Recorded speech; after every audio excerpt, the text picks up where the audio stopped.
Hello everyone, welcome to cook and Singh with master minds. இன்றைக்கி நம்ம அருமையான ஹோம்மேட் கிரேப் ஸ்குவாஷ் தான் எப்படி பண்ணுறதுன்னு பார்க்க போகிறோம். இது டேஸ்ட் ரொம்ப நல்லாயிருக்கும். சம்மர் சீசனில் இது வீட்டில் பண்ணி வச்சிட்டிங்கன்னா எப்போ வேணாலும் ரெடியாக ப்ரிப்பேர் பண்ணி கொடுக்கலாம். வாங்க எப்படி செய்கிறதுன்னு பார்க்கலாம். ப்ரௌன் கலர் கிரேப்ஸு சீடி இருந்தாலும் பரவாயில்ல, சீடி இல்லைன்னாலும் பரவாயில்ல, அதுதான் இதுக்கு தேவை. அதை எடுத்து அதோட காம்பெல்லாம் எடுத்துட்டு நல்லா வாஷ் பண்ணி வச்சுக்கணும். நான் இன்றைக்கி 2 கிலோ கிரேப்ஸ் எடுத்திருக்கேன். ப்ரிசர்வேட்டிவ் ஆட் பண்ணுறேன். நீங்கள் ப்ரிசர்வேட்டிவ் ஆட் பண்ண வேண்டாம்னு நினச்சிங்கன்னா 1 கிலோ கிரேப்ஸ் மட்டும் போதும். கிரேப்ஸ் எந்த அளவு எடுக்கிறீங்களோ அதே அளவு தண்ணி எடுத்துக்கோங்க. இந்த தண்ணியில் 2 கிலோ கிரேப்ஸ்க்கு 2 டம்ளர் தண்ணி எடுக்கிறேன். நீங்கள் 2 கிலோ இல்லை 1 கிலோ எடுத்திங்கன்னா 1 டம்ளர் தண்ணி எடுத்திங்கன்னா போதும். இந்த கிரேப்ஸை முதல்ல அடுப்பு பற்ற வச்சு நல்லா வேக வைக்கணும்.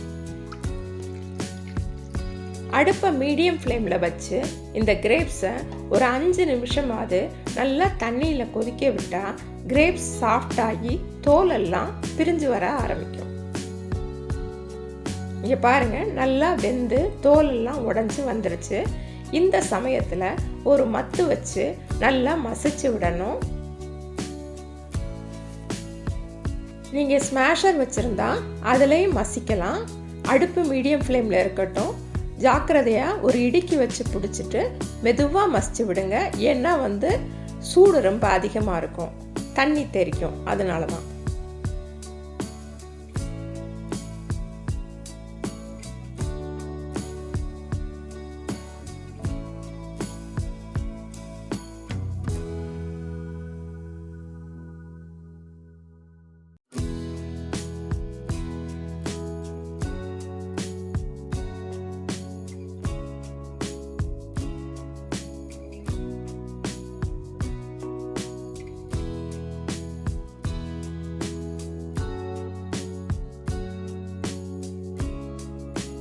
இப்போ அடுப்பை நிறுத்திட்டேன்.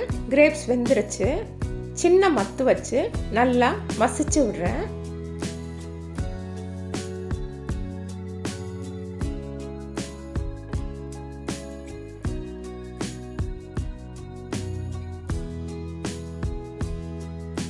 பெரிய கண் உள்ள வடிகட்டி வச்சு கீழே ஒரு பெரிய பாத்திரம் வச்சு இந்த கிரேப்ஸை வடிகட்டணும். இதை வடிகட்டினதுக்கு அப்புறமும் நல்லா மத்து வச்சு அந்த வடிகட்டியிலே மசிச்சு விட்டால் அதில் உள்ள சாறு பூரா நல்லா இறங்கிடும். எல்லா சாரும் இறங்குற வரைக்கும் மத்து வச்சு மசிச்சுக்கிட்டே இருக்கணும். அதில் தோலும் விதையும் தான் வடிகட்டியில் பாக்கி இருக்கணும். இதே மாதிரி எல்லாத்தையும் பாத்திரத்தில் இருக்கிற எல்லா கிரேப்ஸையும் இதே மாதிரி பண்ணி எடுத்துட்டு சாறை எடுத்துக்கணும்.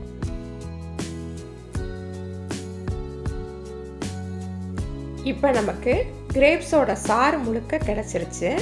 இந்த கிரேப் சாறை அளந்து எடுத்துக்க போகிறோம். கிரேப் சாறு எந்த அளவு இருக்கோ அதை விட 2 மடங்கு சர்க்கரை தேவைப்படும். கிரேப்ஸுக்கு அளவுக்கு 1 மடங்கு தண்ணி, கிரேப் சாறு அளவோட 2 மடங்கு சர்க்கரை, இதுதான் கணக்கு. இப்போ 3 டம்ளர் ஜூஸ் எனக்கு கிடச்சிருக்கு. ஸோ 6 டம்ளர் சர்க்கரை எடுத்துக்க போகிறேன். அடுப்பை பற்ற வச்சு பெரிய பாத்திரம் வச்சு அதில் 6 டம்ளர் சர்க்கரை போட்டு அது கூட மீதி இருக்கிற தண்ணியும் சேர்க்க போகிறேன். ஏற்கனவே 2 கிலோ கிரேப்ஸுக்கு 2 லிட்டர் தண்ணி வச்சுருந்தேன்.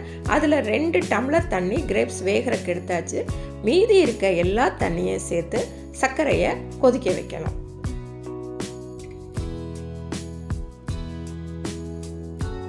அடுப்பை மீடியம் ஃப்ளேமில் வச்சுக்குங்க. சர்க்கரையும் தண்ணியும் சேர்த்தாச்சு. இது கூட சிட்ரிக் ஆசிட் சேர்க்க போகிறோம்.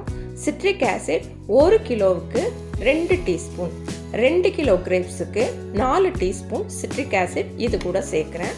சேர்த்துட்டு தான் கொதிக்க வைக்கணும். 4 டீஸ்பூன் சிட்ரிக் ஆசிட் இது கூட சேர்க்குறேன்.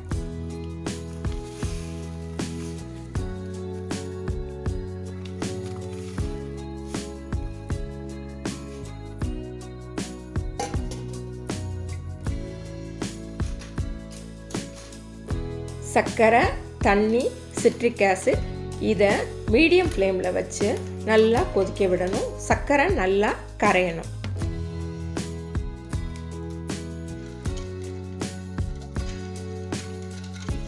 சர்க்கரையை நல்லா நடுவில் கிளறி விடணும். இப்போ சர்க்கரை நல்லா கரைஞ்சிருச்சு. கொஞ்சம் கொஞ்சமாக கொதிக்க ஆரம்பிக்குது. கொதி வந்ததுக்கப்புறம் ஒரு 2-3 நிமிஷம் நல்லா கொதிக்கட்டும் மீடியம் ஃப்ளேமில். பாகுபதமெல்லாம் வேண்டாம். சர்க்கரை நல்லா கரைஞ்சி எண்ணெய் கலர் வந்தால் போதும். கொதி நல்லா வரணும். ஒரு 2-3 நிமிஷம் நல்லா கொதிக்கட்டும். பாருங்கள், சர்க்கரை நல்லா கொதிக்க ஆரம்பிச்சிருச்சு. ஒரு 2-3 நிமிஷம் கொதிச்ச உடனே அடுப்பை ஆஃப் பண்ணிடலாம்.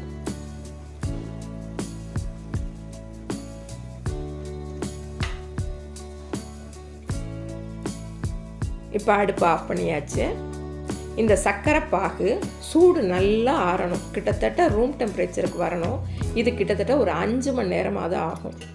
இப்போ நல்லா ரூம் டெம்பரேச்சருக்கு வந்ததுக்கப்புறம் இதில் நம்ம என்ன பண்ணணும்னா, ஏற்கனவே எடுத்து வச்சுருந்த கிரேப் சாறை அதில் விட்டு நல்லா கலக்கணும்.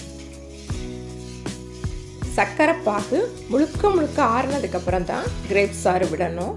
இப்போ இது கூட எசன்ஸ் சேர்க்க போகிறோம். கடைகளில் கிடைக்கும் கிரேப் எசன்ஸ்னு. இந்த எசன்ஸு 1 கிலோ கிரேப்ஸுக்கு 1 டீஸ்பூன், 2 கிலோ கிரேப்ஸுக்கு 2 டீஸ்பூன் எசன்ஸு சேர்க்குறேன். இது நல்ல ஃப்ளேவரும் கொடுக்கும், கலரும் கொடுக்கும். இந்த எசன்ஸை விட்டுட்டு நல்லா கலக்கி விடணும். இது கலக்கினதுக்கப்புறமா இது கூட இப்போ நான் ப்ரிசர்வேட்டிவ் சேர்க்க போகிறேன். கடைகளில் சோடியம் பென்சோனேட்னு கிடைக்கும். அதை வாங்கி ஒரே ஒரு டீஸ்பூன் எடுத்து 1/4 டம்ளர் தண்ணியை லேசாக சுட வச்சு அதில் பென்சோனேட்டை சேர்த்து கரெக்டாக 3/4 ஸ்பூன் தான் சேர்த்துருக்கேன், ரொம்ப அதிகமாக சேர்க்கலை. இதை சேர்த்து நல்லா கலக்கிட்டு வெதுவெதுப்பான தண்ணியில் நல்லா கலக்கிட்டு இதை கிரேப் சாரோட சேர்த்துடணும். 1 கிலோ கிரேப்ஸ்னால் இந்த ப்ரிசர்வேட்டிவே தேவையில்லை. ஒரு 10-15 நாளில் தீந்துடும். இது ஸ்டோர் பண்ணி வைக்கிறதுனால இந்த ப்ரிசர்வேட்டிவ் ஆட் பண்ணுறேன். இப்போ ப்ரிசர்வேட்டிவ் ஆட் பண்ணியாச்சு. ஆட் பண்ணதுக்கப்புறம் நல்லா கலக்கி விட்டுட்டு ஏர்டைட் பாட்டில்ஸில் ஸ்டோர் பண்ணணும். கிட்டத்தட்ட 2 கிலோ கிரேப்ஸுக்கு எனக்கு 3 லிட்டரு கிரேப் ஸ்குவாஷ் கிடச்சிது. இதை ஃப்ரிட்ஜில் ஸ்டோர் பண்ணிட்டோம்னா நமக்கு எப்போ தேவையோ நம்ம கிரேப் ஜூஸ் ப்ரிப்பேர் பண்ணிக்கலாம். இப்போ கிரேப் ஜூஸ் ப்ரிப்பேர் பண்ணுறதுக்கு 1 பங்கு ஸ்குவாஷுக்கு 2 பங்கு தண்ணி சேர்க்குறேன். இது உங்கள் விருப்பம்தான். தண்ணி கூடவும் சேர்க்கலாம், கம்மியாகவும் சேர்க்கலாம். சேர்த்துட்டு கலக்கிட்டு ஐஸ் தேவைப்பட்டால் போட்டுக்கலாம். போட்டுட்டு ஜூஸ் குடிச்சிங்கன்னா ரியல் கிரேப் ஜூஸ் மாதிரி இருக்கும். நல்ல ஃப்ளேவரும் இருக்கும், கலரும் இருக்கும், ரொம்ப நல்லாயிருக்கும். ட்ரை பண்ணி பாருங்கள். கட்டாயம் ட்ரை பண்ணி பார்த்துட்டு கமெண்ட் செக்ஷனில் எப்படி இருக்குன்னு எழுதுங்க. Thank you. Have a great day.